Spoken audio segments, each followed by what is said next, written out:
In today's video, I'm going to show you how to update Anydesk in just a few simple steps, so you can make sure your app stays current, secure, and running smoothly. This is a quick but important tutorial, especially if you use Anydesk for remote access, screen sharing, or managing computers from anywhere. Keeping it updated can help improve performance, fix bugs, and make sure you have the latest features available. If this video helps, make sure to hit the like button and subscribe for more easy software tutorials. Now let's jump right in. First, open Anydesk on your computer.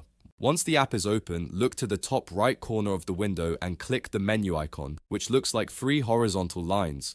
From the drop-down menu, select Settings. This will open the main settings panel where you can adjust different options for the app. Next, in the settings window, navigate to the Access tab. In some older versions of Anydesk, this may appear as the Security tab, so if you don't see access right away, look for Security instead. Once you're in the correct tab, you may need to click Unlock before you can make changes. This step is important because some settings are protected and unlocking gives you permission to edit them.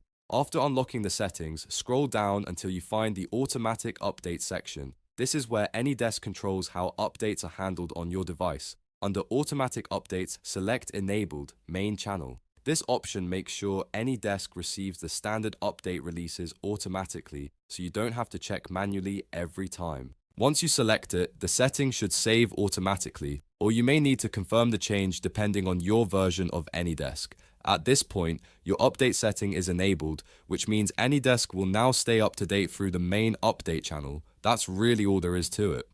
It only takes a minute, but it can save you time later and help keep your remote access tool working properly. If this tutorial helped you out, please like the video and subscribe to the channel for more step-by-step tech guides just like this one. Thanks for watching, and I'll see you in the next video.